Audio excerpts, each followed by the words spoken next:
won't be able to. Hey, it's Andrew Downs. I'm proud to support Three Beards Media, and I would love to work with you. If you need merchandise for your company, organization, band, softball team, whatever, I can help. From name brand apparel to promotional items, large orders or small, online stores, and more, I can help your brand stand out. AKC Marketing is local, based in Johnston, and we are an employee-owned business, so our costs are low and our turnaround times are fast. But most importantly, we give you personal service to make sure you get exactly what you're looking for. Email me at andrew@akcmarketing.com or find me on social media, and let's make some cool stuff together. Now sit back and enjoy this Three Beards Media podcast.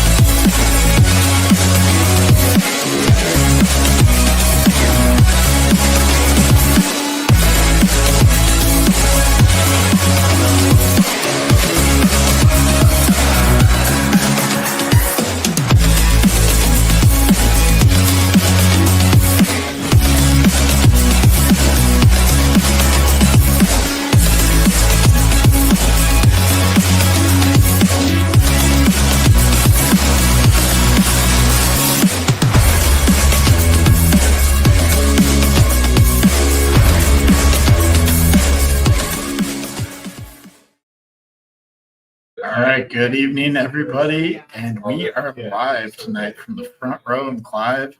I'm here with Drew Shipley and special guest Ross Peterson. Ross, thanks for being on the show. Love having you here. Yeah, appreciate it. Or thanks for the invite. Yeah. I mean, the invite was out there for a couple weeks, It's right? been out there for a while. Good timing. Yeah. Pretty good jokes lately. Yeah. I feel like that. No, not really. I mean, I heard you had some time on your hands to join us. So, I mean, exactly. I don't have anything to do in the morning. That's right. I don't have to stay up till 2 in the morning for a Hawkeye game this weekend. That is exciting, especially when they're playing those West Coast games, man. That's just It's going to be a new change for us. We have to get used to time for that. Yeah, it's going to be an interesting week for the Iowa guys. It's been an interesting week for all of us, everybody here. But glad to have you with us. And I kind of wanted to ask you about sound off. I kind of wanted to lead off the show with what was your favorite sound off moment? Like, just give me, maybe there's a litany of sound off moments that you can come to mind. But give us your favorite. Yeah, there's one thing. So, yeah, I have to put them into categories. Okay, I mean, the most memorable thing may have happened this year when we had the guy get on the accident live on the air and then call back later in the show from the hospital and tell us that he was actually okay and that his friend was the one driving.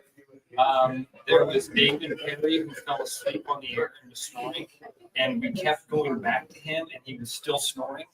And then we would do the show for 10, 15 minutes. We'd go, all right, David Perry, and it sounded like he was faking it. He was not. And then, like the 7th or 8th time that we went to him, he was awake. And so it was amazing. And I thought maybe he was faking with us. But once we started talking, I realized it was very real. We had a guy sleeping on the air. So, but the most memorable things were those things that went outside of the football game. The nights that we would get into conversations about 6-on-6 basketball, or the worst concerts we'd been to, or those. And there had to be a certain formula for those. It had to be an away game where the Hawkeyes blew away the team.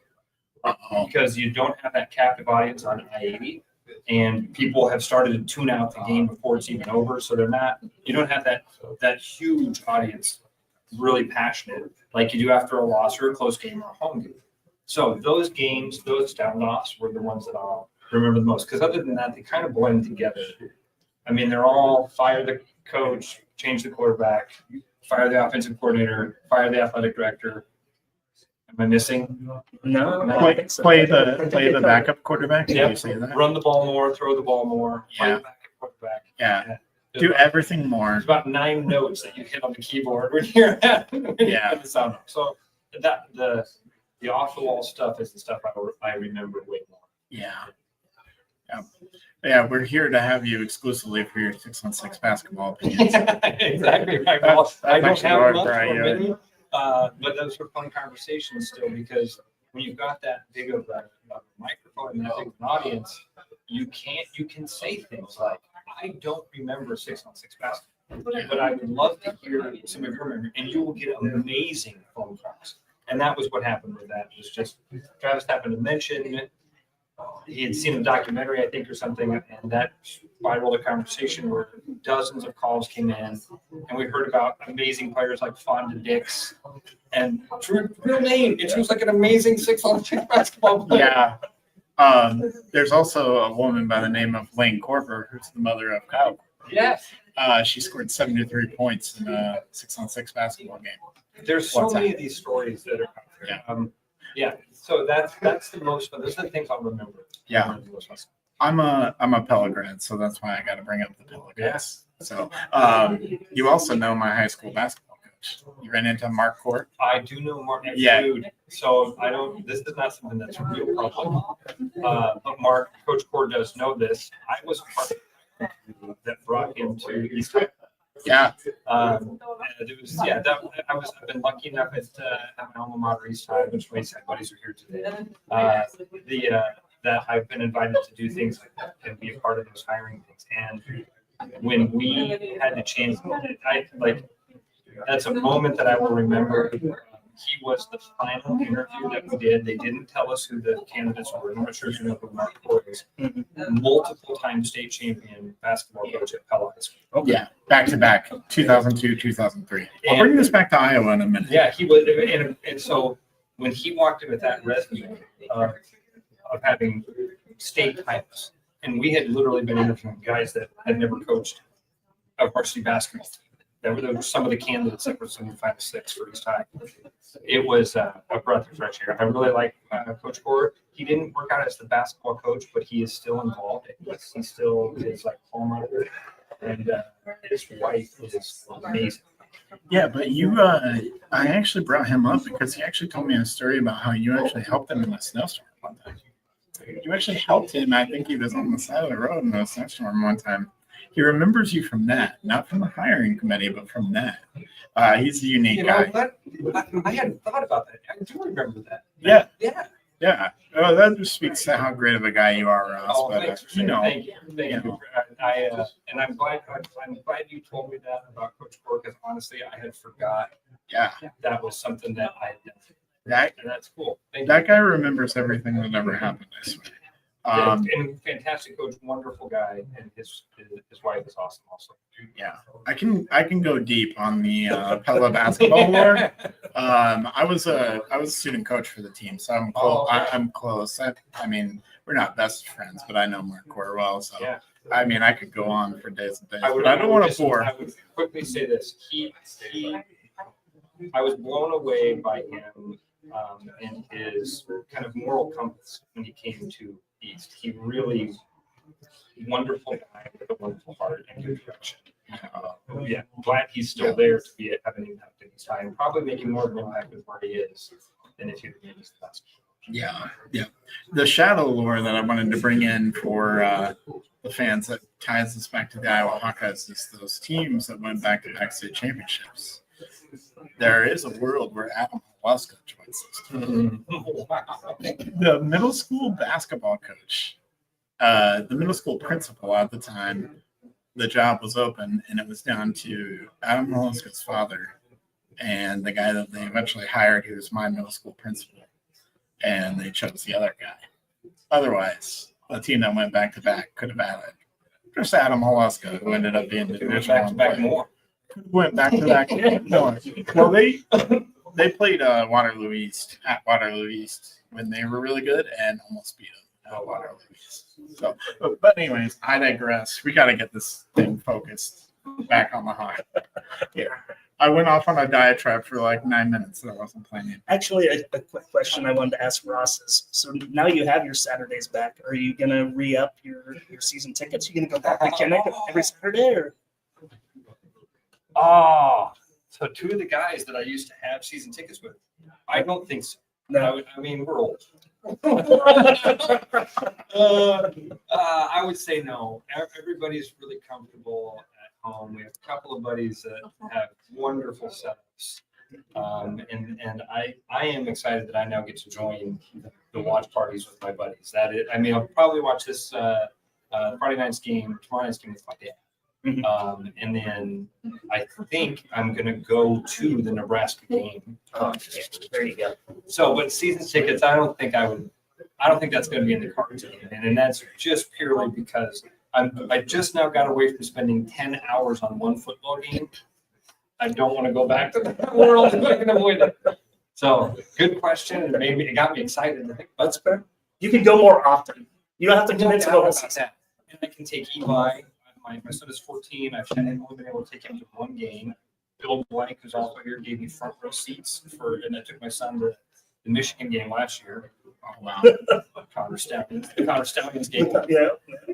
So anyway, yeah, that's there's exciting stuff ahead. There's so many exciting things ahead. What is next for you professionally? Probably something like this. Uh-huh. Now, I'm still a realtor. I know I get to talk about my buddy Dan Douglas and Green Bay Realty here in a little bit. So I'm a realtor with Dan. Okay. So that's my primary focus right now. But I do want to continue doing podcasting of some sort. And I think most people, this about me. Andrew, you probably know me well. I think Chris knows me well tonight. Sports is not necessarily my thing. I love the Hawkeyes, but I don't want to break down box scores and interview coaches. It's not what I want to do. I would much rather do like a Joe Rogan type of where I'm talking to politicians and I'm talking to influential people, business leaders, and people that are doing things in Des Moines and maybe even Des Moines focused and centered, where it's I think that's if I'm just kind of brainstorming right now, it looks something like that, where I'm interviewing people, not necessarily in the sports world, but definitely using those ties that I have and talking to some of those interesting people. But there's so many fascinating stories. There's so many people that have amazing stories to tell. And I think that's what I would like to focus on is storytelling. That's great. I love that. I think that goes right along with your love for fishing and all the fishing trips and all the time that you like to spend in nature. You got a lot of patience for that kind of thing. So that's why you probably want to do that. The one thing that this might disrupt that I am disappointed about is I was planning a trip with my son in March to go hike the northern coast of Spain. Because I just went in April and did this hike through Portugal. Yeah. And so my son wants to do one of those. We were going to do that in March. And I probably gonna have to pull the reins back on that until I figure some of this other stuff out. But that's on the horizon. Yeah. Well, we won't break out the psilocybin like the Joe Rogan podcast. We won't do Leave that. that to me, boys. Yeah, we'll leave that to you. Okay. We'll do it. We'll wait until we're off air at least. We'll, but yeah, I think that'd be a perfect fit. That'd be awesome. So I think both of us are looking forward to what's next for you. Well, thank you. I'm excited about it. There's a lot of opportunities. And, there's a lot of cliches. I told somebody on Twitter, like, it feels like I've been tied to the same dock for 20 years. Yeah. And now I'm untied and I got to get to the horizon and see what's out there. And it's scary, but I'm ready and getting my sea legs back. So, it'll be a fun ride. Yeah, absolutely. You get a chance to watch the women's basketball game last night? I love the women's basketball. I had a good chance. At what level? What? At what level? Iowa. Oh, the Iowa women's. I was talking about the home opener for Jane Jensen. Seriously, didn't even know that. Oh, okay. And this is a weird feeling I have right now because it's a relief that I didn't. that you didn't have to know that. I don't have to be like, embarrassed that I didn't pick up on that. No, I didn't know how they. Well, it was a little bit of a rough go kind of early on, but they ended up really pulling away, covering the spread, all those kinds of things.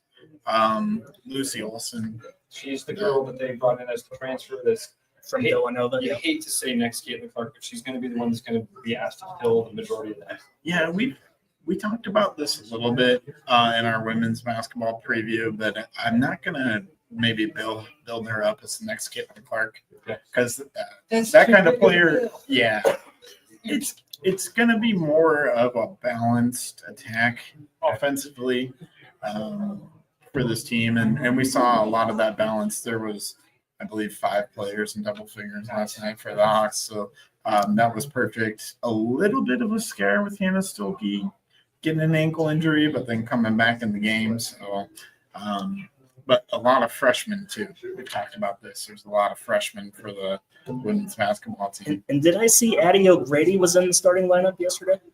Oh, was she? Mm-hmm. Okay. Looking at the box score, that's how it appeared to be. Okay. Well, Ava Hayden had been the starter, and that's a freshman 6'4" center. Oh, nice. So we've got O'Grady, we've got Hayden, and we've got Tegan Maligne, who's kind of like a McKenna Warnock. Okay. So we're adding like a young McKenna Warnock to the team.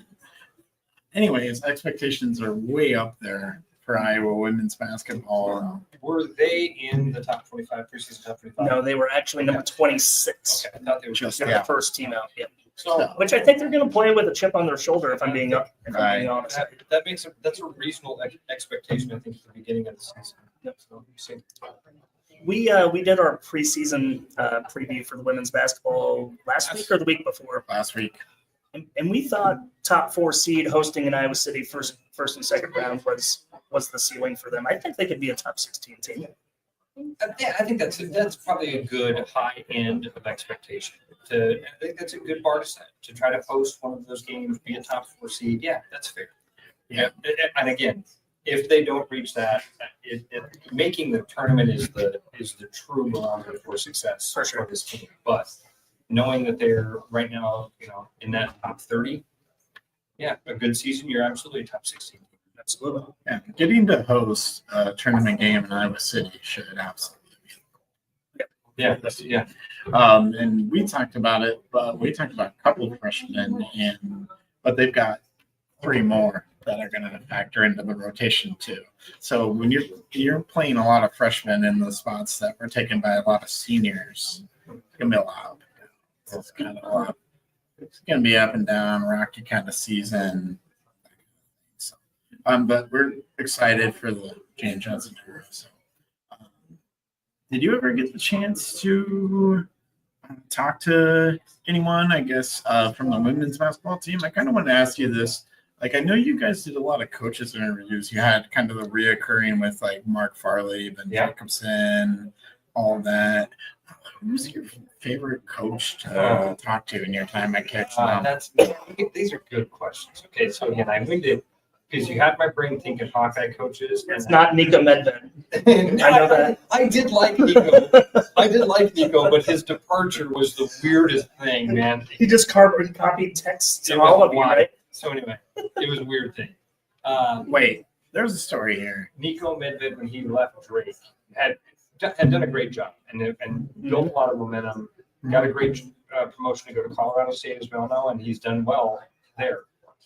When he left, I got this really nice text message, and it said, it's been wonderful getting to know you and your family, and I'm sorry that I didn't have a chance to reach out personally. And I was like, oh, that's really cool. And I think I maybe called Travis or Andrew Downs or one of the other guys. I was like, man, I got a really nice text from Coach Medved. And he was like, yeah, me too. I did too. And I was like, oh man, what a great guy. And then I'm pretty sure, and I don't want to out him, but I think it was either Murph or Andy that finally kind of put the pieces of the puzzle together and went, wait a minute, it's the same message to all of us. And again, I don't, he probably had to send 50 of those, copy, paste. The fact that he found my name and did that, I thought that was fine. I had no problem with Nico. I mean, the fact that he took the time to do it. And Nico was a big fisherman. He didn't have to do it. He was a bass fisherman. And so he and I always as soon as we were off the air, he and I were talking fishing.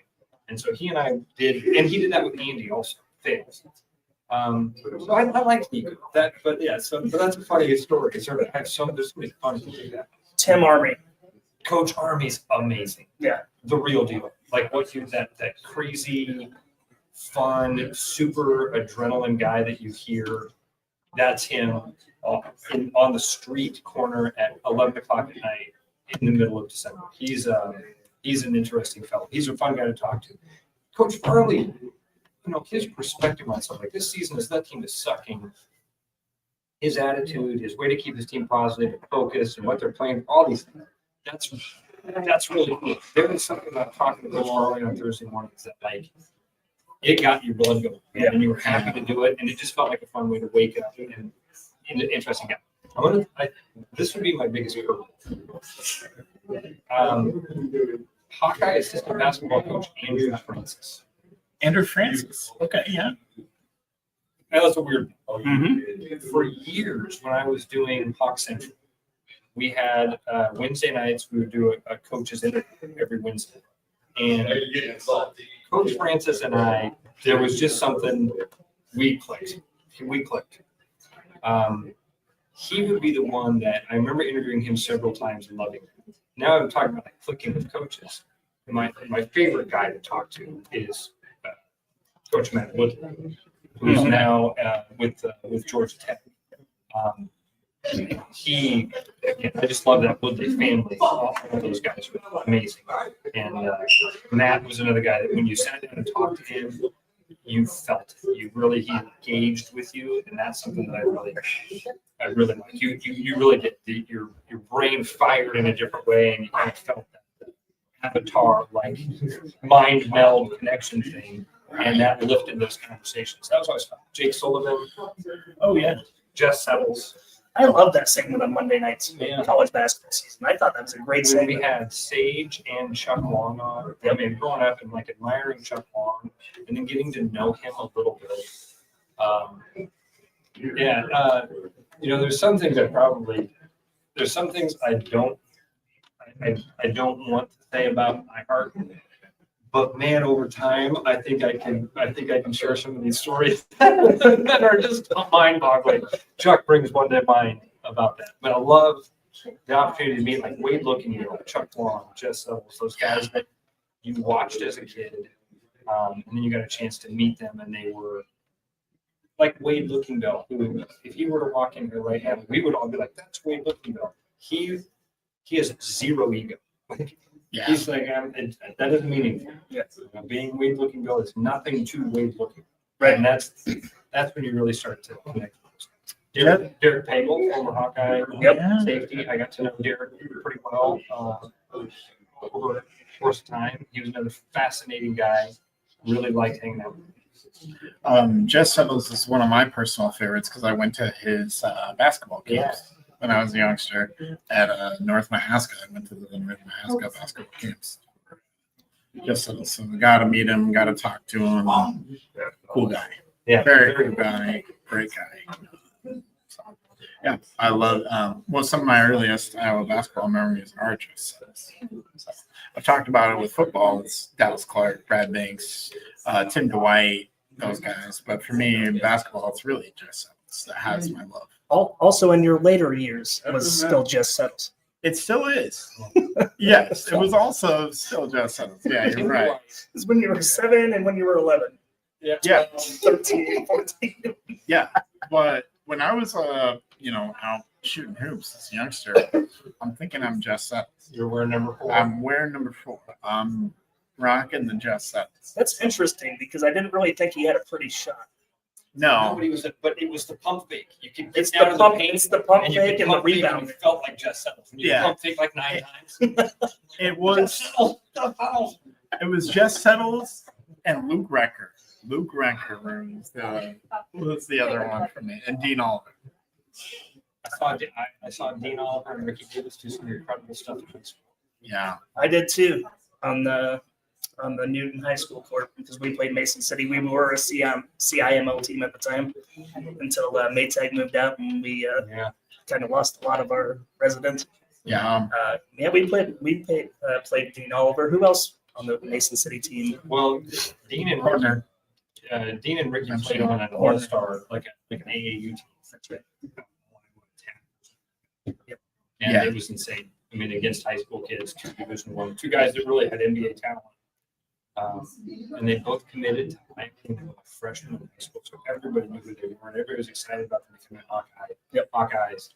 And Dean was just magical with the ball, and Ricky played that far above the rim as an 18-year-old. That was just fun. Yeah, he was fun to watch. Tyler Sash was a menace on a basketball court. I got to see him up close and personal a few times. He was Being an Oskaloosa kid. he was an Oskaloosa kid. So I got to see Caleb Corver, my friend, graduated with him, go up against Tyler Sash in a few basketball matches. It was very, very interesting. I was on the bench, and Tyler actually dived for a loose ball, and I kind of did one of these things where I kind of helped him over the bench. I was an 18-year-old kid at the time. I was stupid. I was hot-headed. I was like, screw this So we guy. call you a Draymond Green. I was like, screw this guy. And instead of helping him back, What a jerk! instead of helping, well, That play is actually He was a bunch of kinda- jerks. Oh, we're all seeing the physical motion. You threw him over the bench. Yeah. We're saying, yeah. he was kind of going that way. Anyways, I just kind of helped him along. I don't know. Anyways, Coach Core, you didn't see that, or you didn't hear about that. What a bully! What a bully! Yeah, I was a bully. Yeah, I didn't think about that. Somebody's going to see the beginning of this, and they're going to reach out to Coach Paul.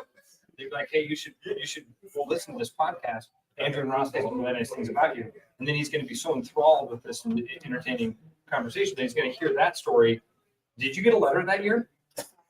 Statute of limitations has run out, so I'm good. Coach Corey, you know where to find him if you need to take back that letter. I wouldn't blame you. It doesn't represent the Pella community well. Okay, all right, guys, we're going a little overboard here. All right, but it's all right. Hey, I want to circle into the football season, Russ. Just your brief synopsis of the Hawkeye football season so far. Disappointment, expected lulls. Right in there, right? That's a good conversation. You made me pick between those two. I'm going to pick disappointed because I didn't anticipate them losing to Michigan State. I hoped they would beat Iowa State, and that game was obviously as close as it was. Knew that they had no shot against Ohio State. I mean, every now and again you win those games and hope and prayer, but for the most part, up to this point, disappointed in the wins and losses. Disappointed in Coach Ferentz' stubbornness to stick with Caden McNamara's as he did. Other than that, Caleb Johnson, remember, Mark Moulton was the number one running back on day one of the season. That's right. Yeah. He's had a fantastic year. The offensive line has seen huge jumps forward as the years went on. Getting healthy. Like you get a couple of guys back and you get them in the right spots, and you see what that means for that team. But what are you playing for now? You're playing for some meaningless exhibition bowl game, and it really should be about sharpening the knife for next year. And every year that needs to be this. For a lot of college football programs, for Iowa and really Iowa State now with their position in the Big 12, they should have the exact same attitude where the minute you are eliminated from that top 16 in that college football playoff, 16, I'm sorry. 12. Yep, it will be 16. It will be. The minute you're eliminated from that, you've got to start focusing on next year and getting your team to that point where they can achieve that because this idea of, maybe we're going to get to go play in a fun bowl game in Tennessee. That's not what we're doing anymore. The game has changed. Looks like Florida. Bowl projections are Florida, Tampa. And it could be anywhere. Does it entice you guys to want to go? No. Yeah. No. But there are certain bowl projections that have us playing Alabama. That's a storyline for Iowa fans. That would be. Listen, that'd be fun. But I want to see us play Ole Miss so we can piss pound Lane Kiffin. That's another potential. I hate Lane Kiffin. That's my number one hated who guy. else? Who's a team I'd like to see them go play? I am still enthralled by the Colorado story. If Colorado were to bump their heads a couple times, Yeah. that could happen. Is there a team out there that would really make me go, oh, I'm playing Texas, Alabama? Mm-hmm. Alabama is the one I think that I would go. Yeah, I think Alabama. Yeah. And the storyline, obvious storyline, like Caden Proctor. But yeah, I kind of share your sentiment of it's all about next year. We kind of talked about like the turnover, like we talked about the turnover for next year for Iowa football. is just incredibly high. So many seniors. Yeah. You're losing so many snaps next year. And again, is that should Coach Ferentz now start to this is the balance that you've got run? You know, what I'm suggesting in preparing the team for next year doesn't mean that you now sit Jay Higgins. Right. That's not what I'm saying there. So you've got to find what that actually means. What does that specifically look like if you're going to focus on next year while still trying to make sure that you give Higgins and Jackson and all of those guys their opportunity to shine. Yeah. I think they've rotated guys on like the defensive backfield a little bit. I don't think you can sit like Higgins and Jackson. You can rotate a few more guys in on the defensive line. Like I think last week Brian Allen and Maxwell and played a lot more on the defensive line, and those are going to kind of be mainstays. They're really excited about it. I remember he had a sack early in the year, and Gary Dolphin went into like you can kind of pick up on when they've been told stuff. And he made a sack early in the season, and Dolphin was like, "This is the dude they're all talking." And I remember hearing that clip and thinking, I remember that because that's a kid you keep an eye on. Wide receiver, quarterback. Obviously, I think the quarterback position for next year.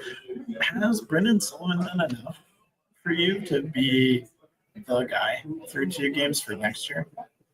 No, but that's a good question again because you can possibly find somebody through the transfer portal. That could be a bigger game changer. I love what he does with his legs on the ground. We're still talking about a guy that lost his job for this. Yeah. So, that's right. So that's why I always try to pump people's brakes when they were calling about Kate McNamara. You're going to get pretty much the same performance, except for he's able to keep some plays alive. He's going to win for 40, 50 yards a game, which is exactly what this offense needs for Johnson to make those gaps. And the running game, obviously, not last week. But, I don't think he's done enough for me to say, oh, man, I'm really excited about his senior year as well. Sure. You know, the one thing that I keep thinking about is with schools being now allowed to pay players directly, how much money the university itself will set aside for that search of that player. You know? Man, what do you think it's going to be? When you say it's a search for that player, you mean like, let's say that starting quarterback. How much is the university and or how much is Brad Heinrichs and Swarm dedicating to try to get a guy? That's right. When you've got a senior coming back who's shown that he improves the offense. I don't think you spend a lot of money. You've been burned on Cade McNamara. Gave him much money. It didn't work out. Probably gave Sullivan some cash to come in. He's been good, but again, he's been good in comparison to McNamara. Yeah. Doesn't throw a great ball. What do you do? If you go out and spend $2 million to bring in a guy, is he going to be the starter next year? Yeah. See, I think that answer is different by who is paying him. Well, I think the answer is different by who it is that you could potentially get. When you look like, just say you have some can't miss transfer quarterback, like, I don't know. I'm trying to think of an example that's realistic for Iowa. Can't miss. But what I'm saying, quarterback. What I'm saying is, if you have a Utah real State has this kid from Spencer Peters. yeah, Perfect. perfect. I think he's already passed for 4,000 yards. It's really not. Amazing. There's a kid at like Texas State that I like, Jordan McLeod. I think he would be perfect at the next level. He's got a lot of the elements of Brendan Sullivan in the run game, but he throws a much better arm. I think $1 million get him? I was going to say, are you going to spend $1 million or $2 million to go get a guy out of Texas State? Probably because I think he's going to end up at one of the SEC schools for about that much. He's going to end up at one of. I don't know if it's Texas. I don't know if it's Ole Miss. My gut tells me that Brendan Sullivan, because I think Kirk Ferentz is sticking around. I've heard some people suggest that he might be better this year because all the seniors and all that. If he sticks around, Brendan Sullivan is your starting quarterback next year. Yeah. And I think that's just Kirk Ferentz and his familiarity. Mhm. Unless Sullivan has some really bad turnovers or maybe he transfers. If he sticks around, great question. Yeah. Your thoughts on that? If he If sticks around, Ferentz sticks around? Yeah. My thoughts on Ferentz are a lot like my thoughts on my career at the radio station. It's inevitable. It's inevitable. It's gonna happen. Yep. Prepare yourselves for this inevitable thing that Kirk Ferentz is not going to be the head football coach. What does that look like? And I was telling Chris before we came on that even though I knew that the radio station was in trouble and that I was going to eventually lose my job there, it reminded me of when I lost my mom a couple of years ago, where she was sick for a long time, had a cancer diagnosis, was in hospice, and then passed away. You had this long runway to know what was going to happen, and man, it's still Monday sucked. Yep. That day is going to suck. The day that you wake up and say, "Hey, there's a Kirk Ferentz press conference planned for 2:00, and that ain't normal." The rumor is the smoke is building. And then you're going to watch the press conference and you're going to find out. Right? And you better be ready for that. And what does that look like? And how long does that happen at the end of this year? Does it happen at the end of next year? In 5 years? I think that 5 is probably a stretch. I think so too. And, if you're excited about the future of Hawkeye football because of this new world, do you go out and get somebody that's young and navigate these weird waters that are coming? What happens if they take everything in-house? Does that change it? Now you need more of a CEO again. Because right now I'd say get a Deion Sanders. Get somebody that's electric and is going to recruit kids and is going to play these games. And that'd be and young. So we have another coach for 20 years that's doing this fun stuff. But if all of a sudden now everything's in-house, I want a CEO. Yeah. See, Nick Saban's got 5 years left in him. Yeah. my only thing with an outside hire is for every Kurt Signetti, there's Scott Frost. That's just my fear. But you have to go through some of that in the post Kirk Ferentz era. I don't think that should discourage you from looking outside, but I think it should make you be a little bit And cautious. I'm not saying Seth Wallace is not that guy. He checks a lot of those boxes that I talked about there. Well, But there's another guy that people haven't really named, and I think will probably build up steam. And if Kirk Ferentz sticks around for 2 years, I think a guy that will build up steam for the next spot is Tim Lester. oh, really? I really do. That's a Because I mean, you look at the metrics of what he's done. He said he wanted to be in the 60s in year one in a lot of different metrics, and he's there in everything but the passing offense. He's there. We're in the 60s in terms of total points per game. We're there in total yards per game. We're way over the mark in rushing yards per game. We're way over that mark in third down conversions. We're red zone touchdown percentage is way above the 60s. He said he wanted to hit all those marks in the 60s, and the only one he's missed on is passing offense. And some of that is due to the limitation of the quarterbacks that he has. So, I just think we need a larger sample size. Yeah, you're right. Especially when you're gonna transition over a lot of. I like the way you phrase it, though. It's a name. I hadn't heard anybody say that. Yeah. I think if everything worked out perfect, Yeah. next year the offense is in the top 30 in Right. a lot of those categories. Now all of a sudden you're going to have Hawkeye fans kind of clamoring for the guy. Wait a minute, this is what. Where it's like we have an offensive identity, Yeah. and right now we Has do. he ever been a head coach? Yeah, he was the head coach at Western Western Michigan. Oh, that's right. That's right. We played against them, didn't we? Yeah. And he recruited Brendan Sullivan out of high school, which is a big reason why we actually got Brendan Sullivan to Iowa. And so, all the quarterbacks that are on campus or coming into campus look a lot like Brendan Sullivan, maybe even faster than Brendan Sullivan, maybe a better arm. There's actually Jimmy Sullivan. It's going to get confusing next year. I told Drew this, but there's Jimmy Sullivan that's going to be a true freshman that has a real chance to be the backup if we don't get a transfer. So we could have Sullivan and Sullivan. It's going to be confusing for Iowa fans. Oh but boy, Iowa this- fans. Thank God I won't be doing South Off. Yeah, there you go. Hate to play Sullivan. Which one? Yeah, exactly. Exactly. So, I'm worried just a little bit about being a victim of our own success, though, yeah. in a way. Like, at what point in time is Phil Parker in it until Kirk's done? Tell Kirk's Because, Phil's not a spring chicken either. He's 64, 63, 64, something like that. Yeah, Tim Wester. Been intrigued by your setup. So, first of all, do we take a break at any point? Do we get? Yep. Okay. All right. We can hit a sponsor. I see. Good eyeballs. Do you have? Or can people comment to you? Yep. They can. Yep. Okay. Yeah. Cool. I like Please this. do. If you have any questions for Ross I Peterson, we can think- take him live. I think they are. I think we've got a couple comments on the side. I like this setup. This is pretty cool. I'm taking notes, just so you know. Ross is going to call every morning rush and just.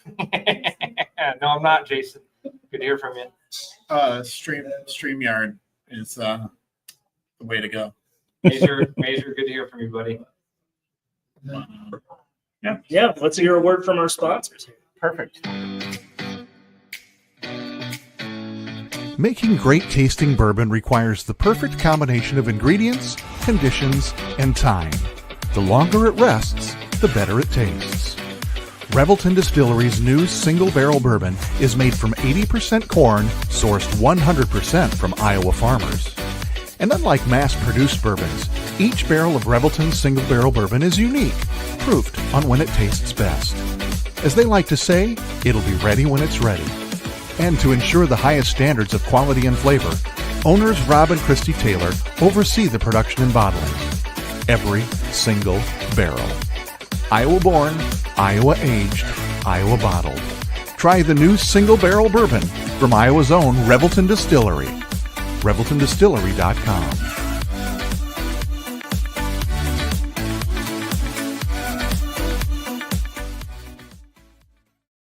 Whether you're buying, selling, or refinancing your home, or if it's simply time to renovate the one you're already living in, you need an experienced mortgage professional to help you analyze your financing options and to make sure the closing goes smoothly. And that's exactly what you get when you call Kyle Lehman at Wintrust Mortgage. Kyle's experience and expertise, coupled with Wintrust's rates and programs, ensures you'll get the mortgage that's right for you. You may even qualify for down payment assistance. Before you reach out to a realtor, call Kyle and get pre-qualified, empowering you to start shopping for the home of your dreams. Call Kyle at 515-473-0546. Kyle Lehman Wintrust Mortgage, 515-473-0546. In 2023, a crack Green Beret named Dan Douglas retired his military command and promptly escaped to a full-time career in real estate. Today, this man is wanted by home buyers and sellers who want to survive the process without spending a fortune. If you have a home to sell or want to buy one, maybe you can hire Dan Douglas at Green Beret Realty.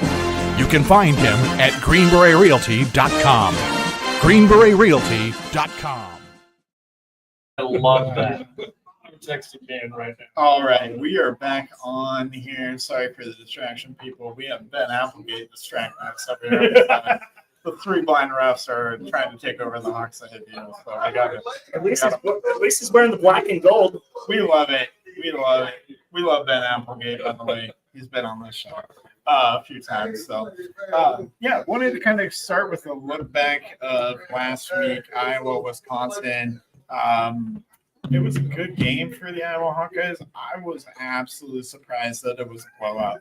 I hadn't seen a Wisconsin defense that poor in my lifetime. I mean, I know that they were bad before Barry Alvarez. Barry Alvarez showed up, but I was alive to see any of that. So, was Wisconsin the laughingstock at one point, Ross? Were they kind of a laughingstock in the Big Ten? Northwestern's always been a last. Yeah. And I'm trying to be mean there, but they've always been the doormat.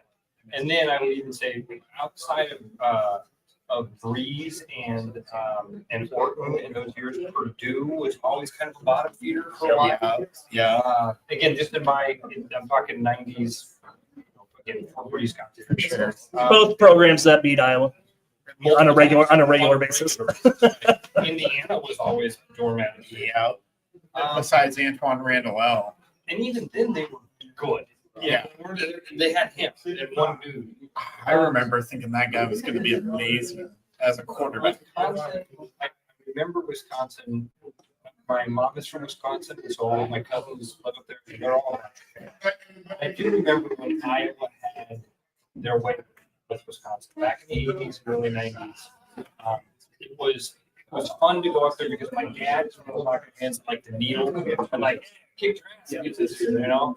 And every year we got to look forward to that. But then Barry Alvarez got there and that tide turned pretty quickly. Yeah. And for the last decade, Wisconsin has been at the other end of that. You can't say that the class of the Big Ten, but the top of the Big Ten, because you're talking about Ohio State, Michigan, but they've been in that upper. Well, they accomplished a lot of things in the Barry Alvarez, Brett Bielema, Paul Chryst era that I wish Iowa would have accomplished. I think they were just a notch above Iowa in that whole time frame. Not like heads and shoulders, but a notch above Iowa. They played in some big games. They had the Russell Wilson year, Melvin Gordon, all Melvin Gordon's success. But man, Caleb Is it Coca-Cola? Yeah. All right. You ain't got shit to do in the morning. Oh boy. All right. Perfect. Friends.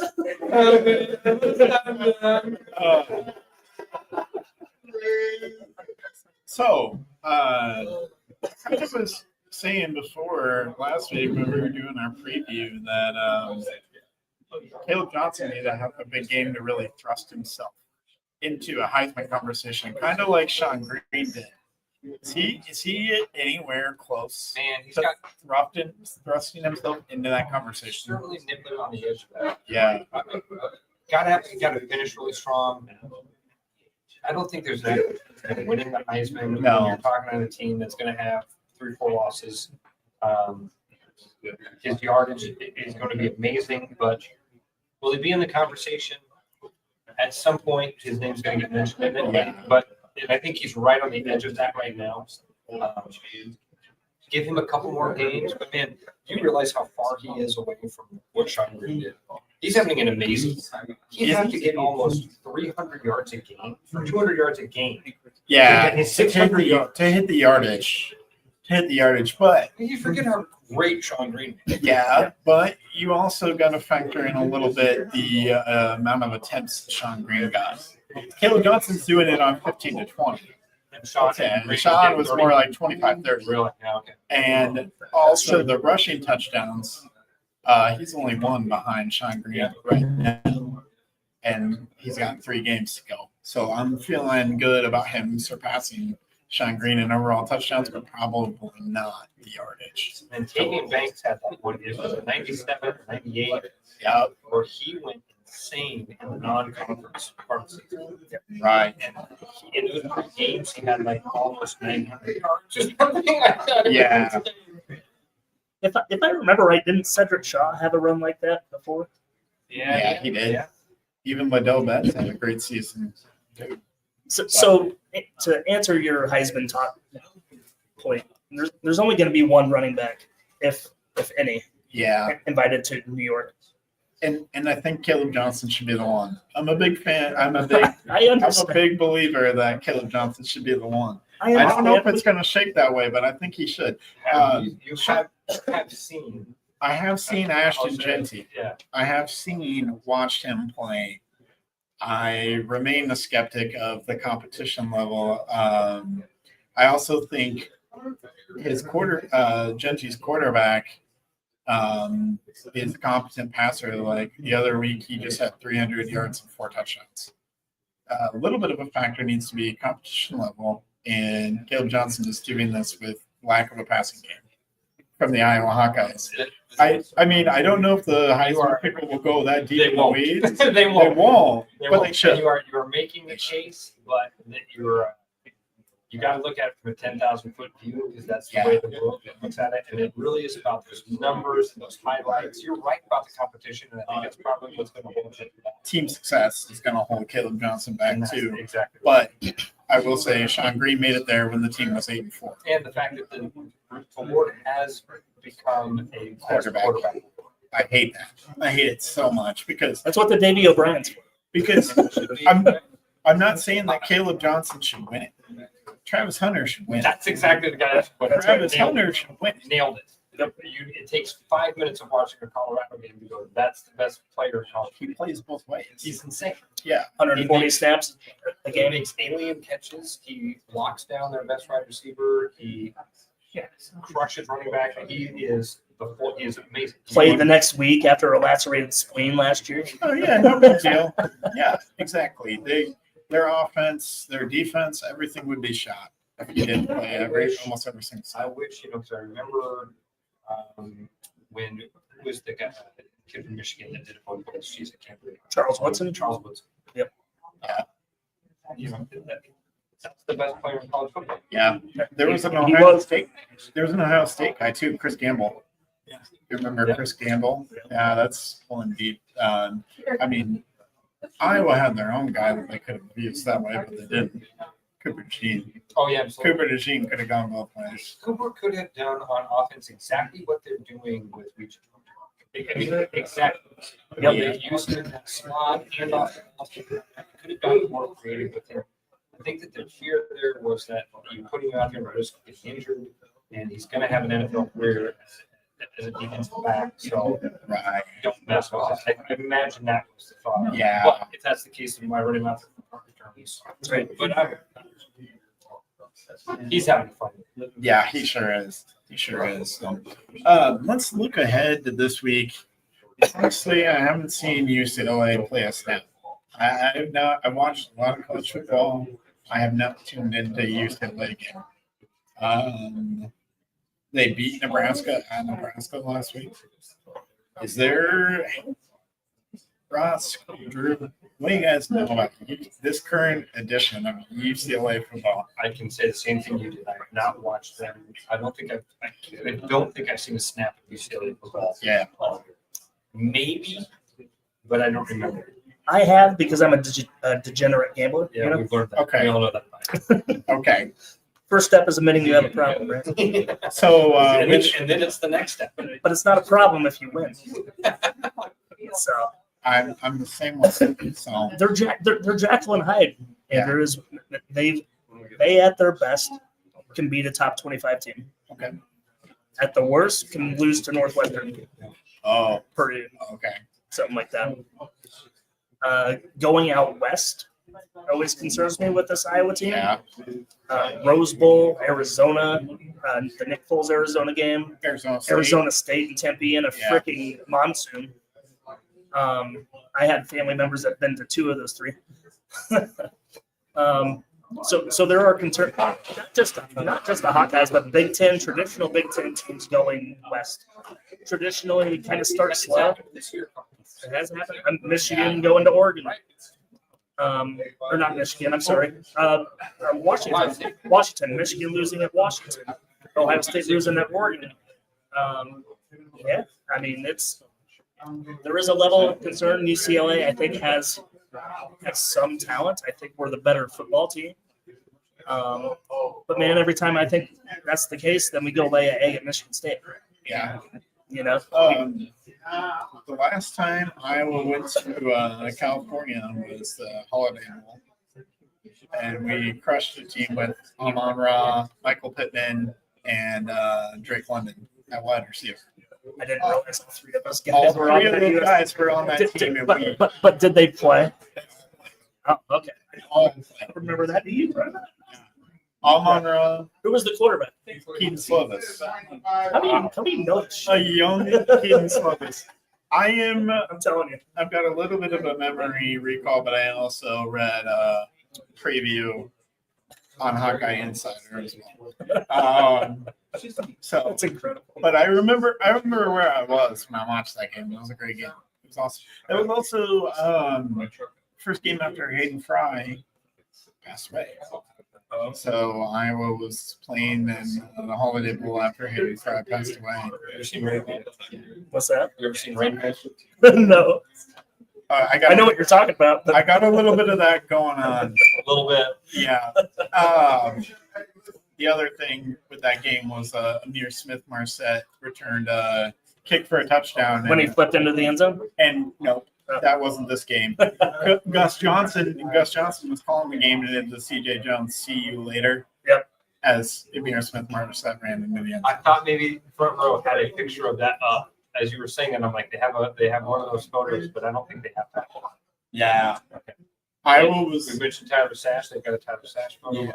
yeah, that's perfect. But anyways, Woodchuck.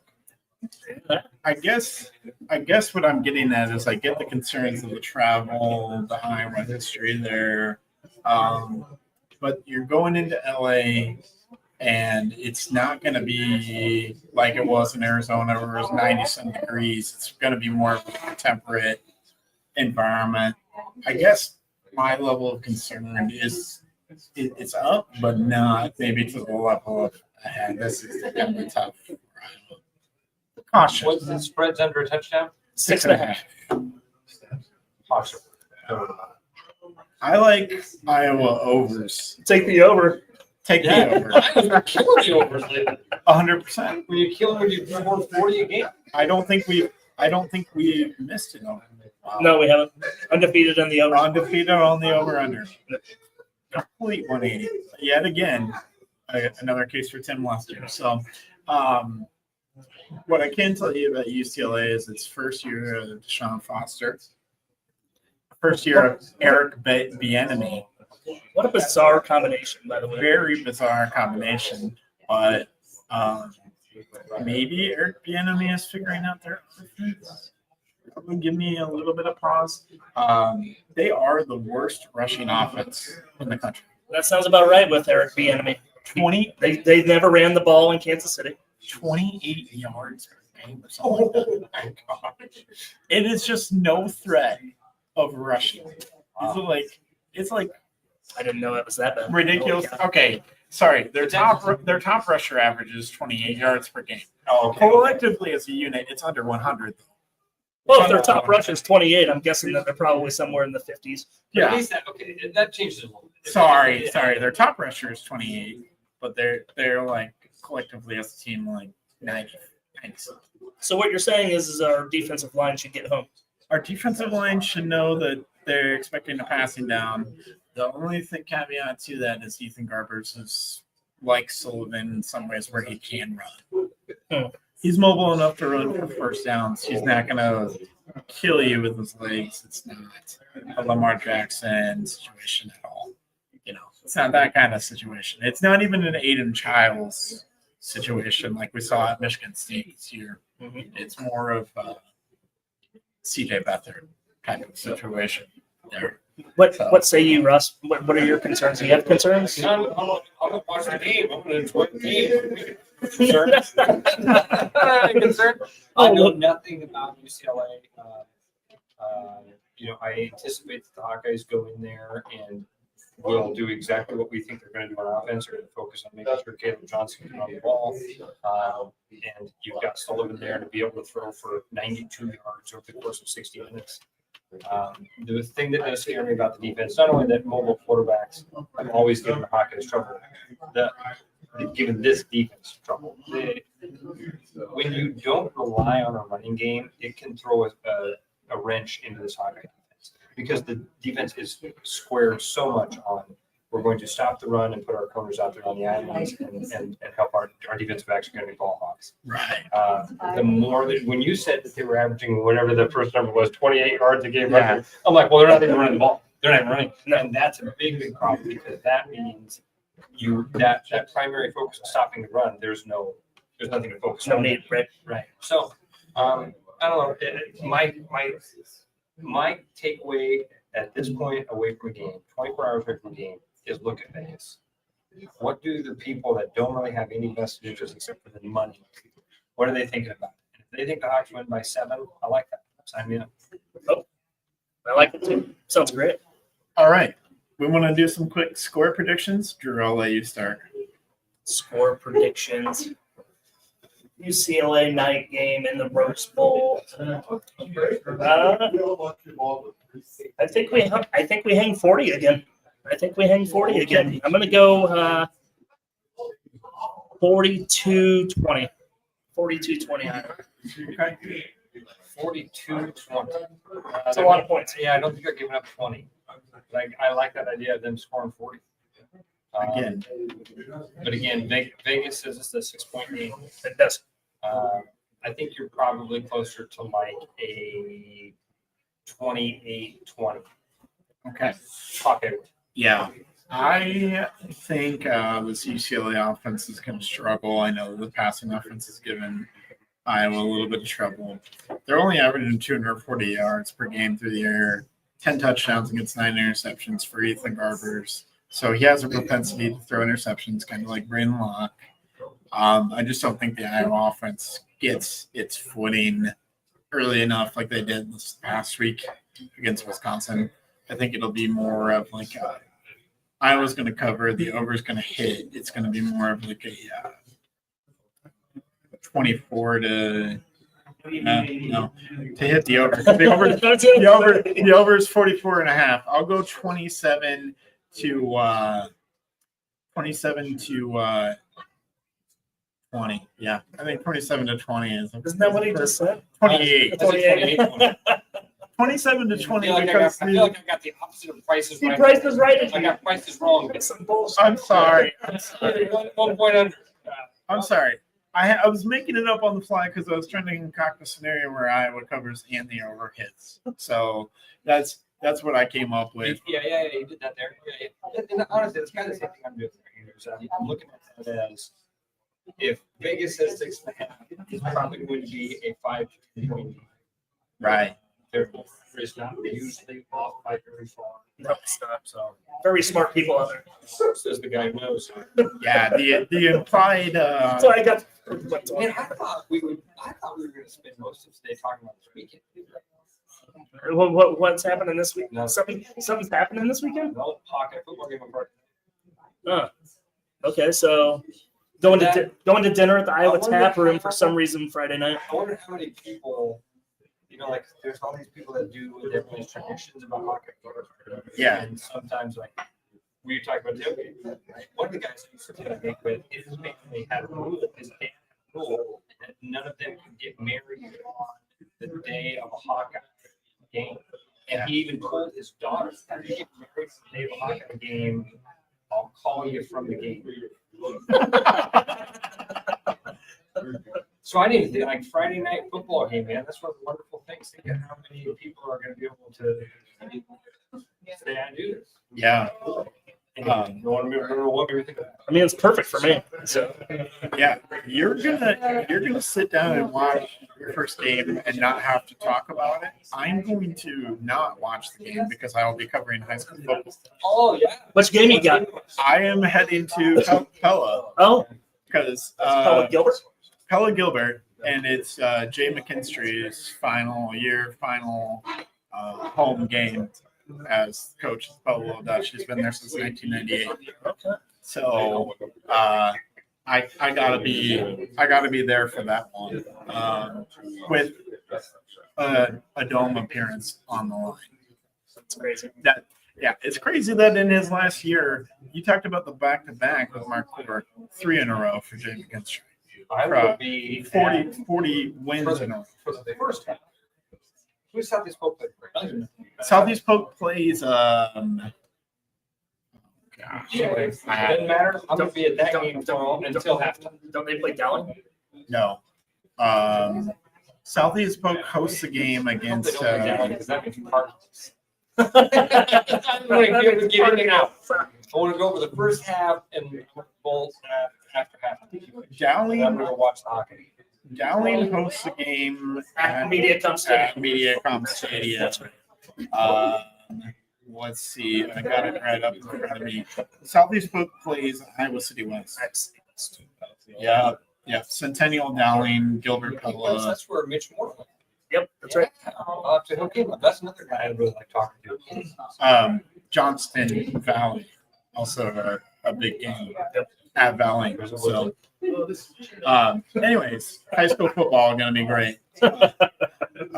So, yeah, I don't know. Watch the Iowa game, but also tune into some high school football games.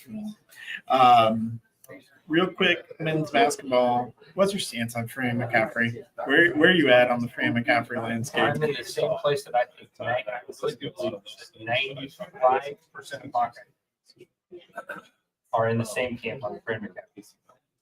Yes. Oh, I have gone through every emotion with Fran McCaffrey without the emotion on Fran McCaffrey. Yep. He could. There's no energy, fire, momentum, nothing. There's no adrenaline. There's no fun. It is a dead environment. And even saying, we can talk about this. We talk about what the win post a game, be a top 16 seed. What's the expectation of the soccer guys? make the NCAA That's tournament. disgusting. And we were talking about a coach that is in this long of a tenure. And in college basketball in 2024, where we've seen it over and over and over. You can win in a year. You can flip a program in a year. This guy can't figure it out, can't bring in the talent that can compete at the Big Ten level on a consistent basis from the national level. I don't want this to be an also ran. Yeah. I don't want to start a season and go, well, this is going to be a fun exhibition. I know there's no mountaintop. There is no mountaintop. There's only this fun little journey of maybe we win a couple of games that we weren't supposed to. That's not, I think that's where 95% of Hawkeye fans are right now. I might be in the five. He might be in the. I might be in the five. But well, maybe I'm a little bit more optimistic than most. I think I just tend to run optimistic. I just figured that out about myself. For the Hawkeyes. Yeah, for the Hawkeyes. I think I just tend to run optimistic overall. Yeah. Okay, so let's talk about this season. What do you think is what do you think the mountaintop is for this year? We talked about women can maybe be a top 16 seed. It's tough to say because the men's tournament is different than the women's tournament because it's all neutral site. We know about the past of Fran McCaffrey, Your but goal would start with make the tournament. starting to make the tournament. Yeah, And then my thought process kind of evolves once that bracket is released, once you see the matchups. Yeah. See, I feel like you're going to say our expectations that we hope to make the tournament. You're Lehigh. You're mid-major. Oh, okay. You're not. This isn't Big Ten basketball. If you aren't going into the season saying we're hoping to be a top 5 seed, we want to be. There should be way bigger goals. We should be a Sweet 16 team. That should honestly be at this point in the tenure. The goal every year should be Absolutely. that the top of the mountain could be the Sweet 16, and we should be able to say that right now as the season starts. We should say this is why we're excited about this basketball team. They might not be the best team in the Big Ten. Hell, they might not be the best team in the state of Iowa.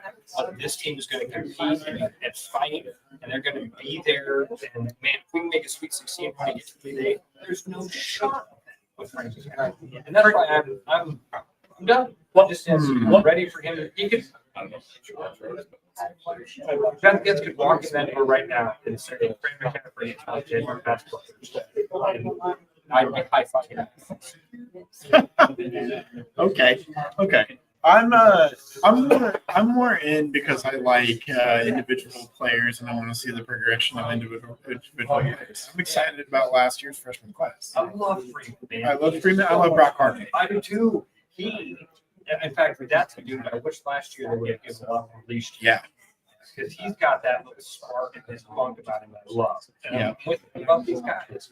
What's Frank going to do with it? Yeah. And I know this sounds horrible for saying this. I think the best thing that can happen for both of those young men is if they bring somebody new and fresh in.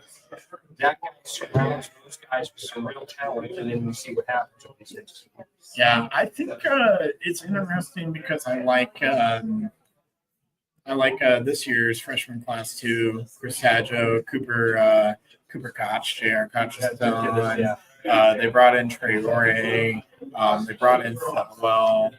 I like the guys that Fran has brought in. I know that this is a more athletic team. That's why I'm higher on them than most, because this is a more athletic team than we've had at any point in the Fran era since probably that Roy Devon Marble reaching number 2. Don't say that name. That's one of my most hated Hawkeyes. Roy Devon Marble. Yeah. Oh, I love Just a turnover machine. I thought he played selfish basketball. That's just my opinion. Okay, interesting. I know we'll have a rainy day sometime to talk about this later. But yeah, no, Okay. I do not like Roy Devon Marble. Okay. All right, Andrew, let me ask this. Freeman, watching him last year, I got excited watching a freshman for the first time in a long time. Since Garza. That's what I was going to ask. How long would you have to go back to? And even Garza's freshman year, I guess I still did the ABC because he was with who was the other Tyler Cook. Cook was the Yeah. really freak out. But yes, Yeah. who was the kid that ended up like Bradley? Oh my gosh, tall, white kid. He got Bradley. Where did he end up going? Not Bradley. He went to another D1 school. In fact, maybe it was even like It was Belmont. Are you talking about Evan Bronze? no. They weren't kidding. Anyway, the kid, I remember his dad was a doctor. His dad was in a pastor. And Fran ended up staying in touch. I remember the personal story, not the kid's name. They had so much talent that freshman year. Stars' freshman year, I didn't recognize him. I saw Cook, who I was in love with, and maybe I even have to go back to the title of Cook. From the last time I saw a freshman, it got me as excited as Fran. Yeah. That's a good thing. I mean, and Fran brought him in, and he deserves it. Yeah, and he brought in Hardy and other guys too. Yeah, I think we can kind of end the conversation there. No, I've got one more follow up before we wrap this Let's up. hear it. Just one more. Why do you think Fran's not getting that success then? Like, he's just not done it. He hasn't done it for 20 years. He hasn't done it.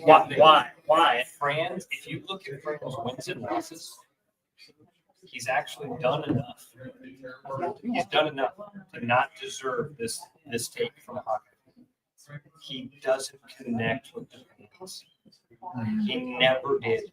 He never once ever tried to assimilate to being a Hawkeye.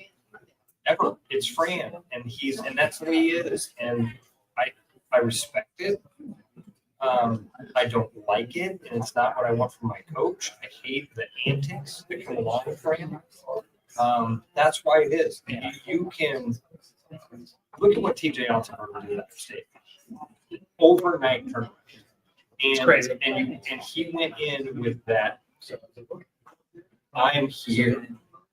This is home. I am State. We're going to do something magical. I never felt like Fran, this is certainly not a dream job for Frank McCaffrey. Never heard that. Is Iowa men's basketball a dream job? But that's the thing, Andrew. You got to find a person that's going to look at it like that. Iowa State would never have been somebody's dream job, but TJ Altenberger was. Yep. He had his wife on that campus, was an assistant basketball coach during some magical time, recruited some amazing talent there. It feels like He's excited the donors. And exactly. Fran needs to do that. Fran needs to find a donor to excite. Buddy, that's like saying Brendan Sullivan needs to throw 100 yards on Frank. Yeah. That can't happen. It's not in the cards. Okay. So you got if Fran is limited, he's maxed out. I don't want to say he's limited, he's maxed out. We've seen what this guy can do. Time to move. Okay. All right. Yeah, I just don't know who realistic possibilities would be. And Indiana didn't know that their coach was going to take this team to 8-9. Nobody around the country would have thought TJ Altenberger was going to come from Sandy, South Dakota State can't do that. And UNLV. And you know, true. Yeah. He wasn't good. He wasn't doing well at UNLV. Actually. No, he wasn't. He was doing poorly. Right, getting one kid, just like he did at South Dakota State. South Dakota State got one kid that's like player of the year. Yep, that's right. Yeah. One dude that's couldn't be changed. So you got to talk to him, and that's it. So that kid has to find that guy. And again, Iowa's a good job. Once you ignite it, the fan base is there. Yeah, The that's true. donors are there. You've got facilities. You're playing in the Big Ten. You're in the Midwest where people don't like this. I mean, you've got Chicago and Ohio and Indiana. You've got all these, Minnesota. You have a recruiting base to get talent from. You just got to do it. And Fran's a mid-major coach. He brings in mid-major talent and he gets the best out. That's true. That's true. That's true.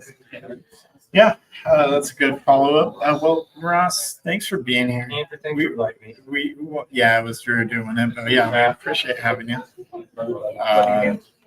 Thank you to the front row for letting us be here and having a good night at the front row. So Come out and say hi to Nick Sherbert. I worked with bartender Nick. I worked with Nick at Wells Fargo 25 years. No kidding. Oh, dude, the group of people that I worked with at Wells Fargo, it's unreal that we were all in this cubicle space together, and then what we all ended up doing in our lives. It's like a firework factory or something. Yeah. Like in prison. Yeah. We're like in prison. It's like prison break. Oh, shit. yeah, no comment, but yeah. So yeah, we appreciate you. We appreciate all the listeners. Appreciate all the sponsors. We appreciate Chris Shipley for setting Oh my up this gosh. for us and fellow Cyclone fan. the depths of hell over here. He really likes us a lot. He really does like us a lot. Great. Moments. You guys have great sponsors. Kyle Lehman is a guy I've done business with before. When Trust Works is fantastic. Revelton, I love Revelton. I didn't know you had a relationship with those guys. They're awesome. And then Dan, working with Dan at the agency Iowa, I helped Dan buy his home when he moved to Des Moines. That's awesome. And I made it look too easy, so he went and got his license. Dan is awesome. He's been a wonderful addition. I would encourage anybody that's looking to buy or sell a home. Call Dan, and if you decide you don't like Dan, call me. But Dan's a great guy. Wonderful. There you go. That's awesome. There you go. Well, thank you all for your time and listening to this podcast tonight. We hope you re-listen or listen for the first time whenever you get your podcast. But as always, have a great night and go Hawks. Go Hawks.